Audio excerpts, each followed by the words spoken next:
Kami ulang kembali berita-berita sekitar Bandung, pilihan kami hari ini.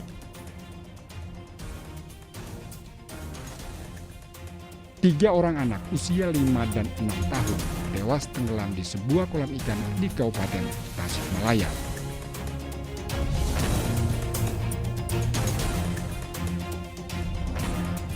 Kesal akibat masalah keuangan keluarga, seorang nenek bacok suami, anak dan cucunya. Sang suami tewas.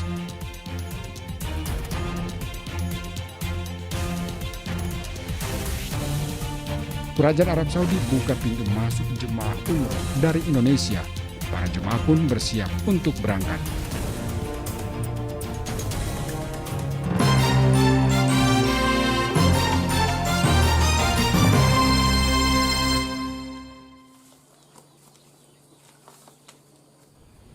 Cuaca buruk berupa curah hujan tinggi Senin lalu menimbulkan bencana longsor di dusun Batu Gulung RW 5, Desa Kaduwulung, Kecamatan Situraja, Kabupaten Sumedang.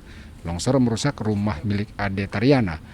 Rumah rusak berat bagian dapurnya. Warga merasakan getaran seperti gempa bumi saat longsor terjadi. Beruntung saat kejadian pemilik rumah sedang berada di luar kota. Ke rumah teh terasanya kayak yang gempa gitu. Jadi saya teh takut, aduh ini gimana, astagfirullahaladzim, ada apa? Dilihat ini ambruk. Dan merusak rumah, longsor juga terjadi pada tebing setinggi 4 meter di permukiman warga. Cuaca buruk juga menumbangkan sebatang pohon jati ukuran besar hingga menimpa rumah warga Bebedahan di Kelurahan Kota Kulon, Kabupaten Sumedang. Pohon tumbang menimpa dapur. Sepasang warga lanjut usia pemilik rumah berhasil selamat. Petugas BPBD Kabupaten Sumedang dan polisi bersama warga berupaya menyingkirkan batang pohon jati yang menimpa rumah menggunakan gergaji mesin. Di saat yang sama, ada satu rumah yang lainnya yang terancam pohon tumbang. Di Desa Ciwaringin, Kecamatan Ciwaringin, Kabupaten Cirebon, belasan rumah warga rusak akibat tanah bergerak. Ada 6 rumah yang berada tak jauh dari Sungai Alam Ciwaringin yang rusak berat hingga tidak lagi dapat ditempati. Bupati Cirebon yang meninjau lokasi Selasa pagi menyatakan akan menyurati Kementerian PUPR agar memperbaiki tanggul Sungai Ciwaringin yang menjadi penyebab tanah bergerak. Dinas terkait kita ingin ke Jakarta, ke dinas di PUPR ya, PUPR karena BBBS inilah, karena ini wewenang BBBS, maka kami minta agar di Kabupaten Cirebon minta diperhatikan. Pergerakan tanah di Desa Ciwaringin sudah terjadi selama beberapa tahun terakhir. Pergerakan makin parah bila banjir kiriman melanda Sungai Ciwaringin. Agun Gunawan dan Maruli Habibi melaporkan dari Kabupaten Sumedang dan Cirebon.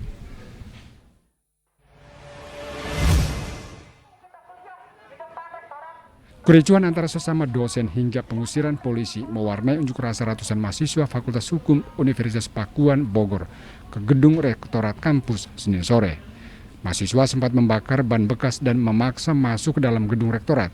Mereka meminta rektorat segera menyelesaikan kisruh antara dosen dengan pejabat struktural di Fakultas Hukum. Selain menyebabkan terganggunya aktivitas pelayanan, para mahasiswa juga merasa terganggu dengan jadwal perkuliahan yang terganggu akibat konflik internal. Dan adanya cekcoknya di antara struktural dan dosen mengakibatkan kepada kita mahasiswa korbannya. Sebagian ada yang tidak pengen bimbingan, yang tidak mau bimbingan, bahkan ada salah satu konsentrasi hukum pidana, beliau mengundurkan diri. Pihak dekan dan rektorat berjanji akan segera menyelesaikan kekisruhan tersebut secepatnya. Kaitan dengan hak-hak mahasiswa untuk mendapatkan pendidikan, pengajaran, bimbingan, skripsi dan sebagainya, kami jamin tetap akan terpenuhi. Permohonan Anda berkaitan dengan hak-hak Anda, pelayanan akan segera kami penuhi semua. Yang berkaitan dengan pelayanan mahasiswa, yang berkaitan dengan hak mahasiswa. Aksi unjuk rasa berakhir setelah para mahasiswa berdialog dengan pihak rektorat. Iwan Kurniawan melaporkan dari Kota Bogor.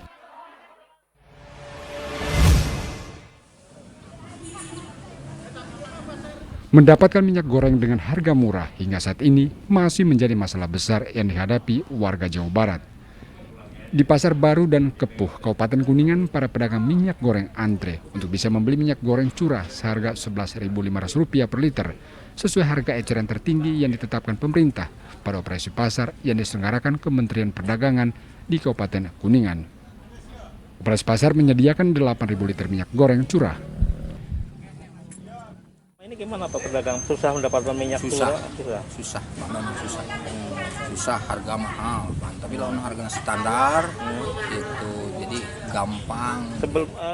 Menurut Kementerian Perdagangan, distribusi minyak goreng kemasan dan curah yang telah disalurkan di Jawa Barat hingga akhir Februari sudah mencapai lebih dari 42 juta liter, melebihi kebutuhan minyak goreng yang hanya sekitar 21 juta liter. Wilayah Jawa Barat sendiri sampai akhir bulan Februari kemarin sudah lebih dari 42 juta liter Pak untuk wilayah Jawa Barat. Sementara kebutuhan hariannya biasanya untuk wilayah Jawa Barat sendiri itu di angka 21 juta liter. Lebih dari 3 pekan langka, warga antre dengan sistem kupon untuk bisa membeli 2.000 liter minyak goreng kemasan yang disediakan. Adanya pasar murah ini gimana Bu? Bagus nggak? Ya bagus sih, mendingan sering-sering kalau bisa. Sangat membantu juga. Iya. Hal serupa juga dilakukan warga kawasan Cisarua, Kabupaten Bogor. Mereka berebut minyak goreng yang dijual di sebuah minimarket. Minyak goreng kemasan yang dipajang langsung habis terjual. Warga terus mengantre menunggu persediaan minyak goreng dikeluarkan kembali dari dalam gudang oleh pelayan minimarket. Namun dengan pasokan yang terbatas, tidak semua warga kebagian jatah pembelian minyak goreng. Harganya berapa tadi? 28. Oh, 28. Ibu nggak kebagian? Enggak. Udah antri juga? Iya dong. Kecewa dong gimana? Iya dong, Pak. Warga berharap pemerintah Kabupaten Bogor menggelar operasi pasar dan mengembalikan pasokan minyak goreng murah untuk pasar tradisional karena minyak goreng semakin langka di pasaran. Tim Liputan melaporkan.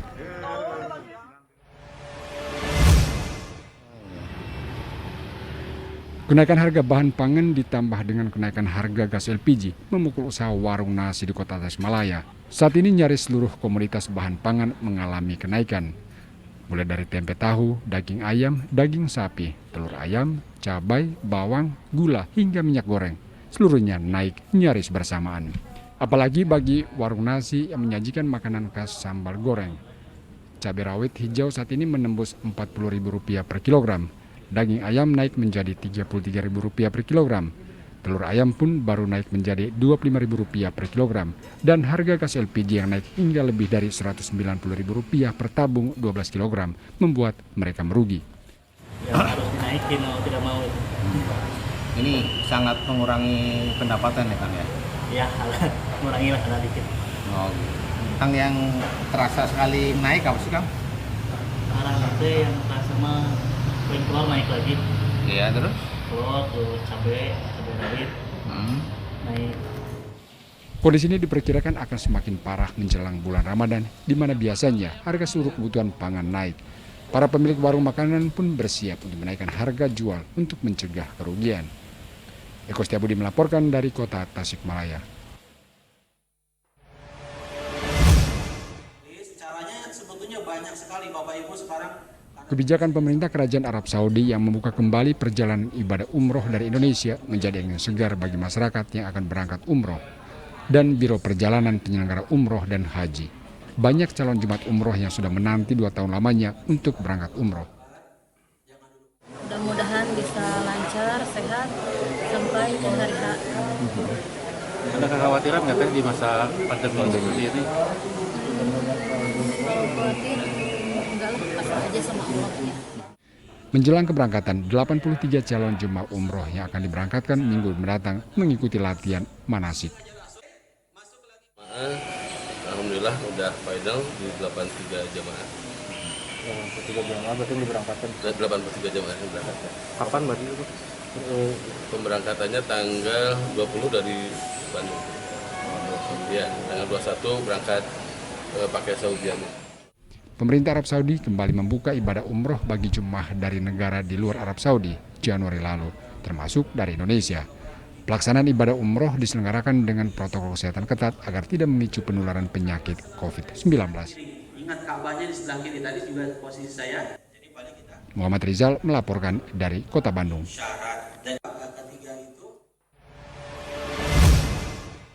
Assalamualaikum. Yuk ikuti lomba membaca Al-Quran Kori Kori Cilik Indonesia.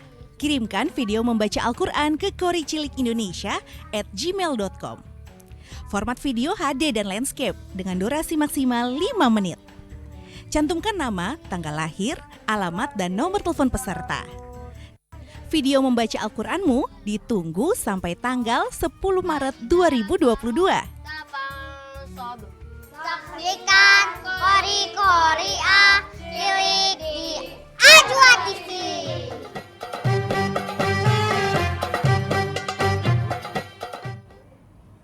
Informasi tadi mengakhiri jumpa kita pagi ini. Atas nama rekan yang bertugas, saya Janet Lee mengucapkan terima kasih atas kebersamaan Anda. Selamat pagi, selamat beraktivitas, dan sampai jumpa.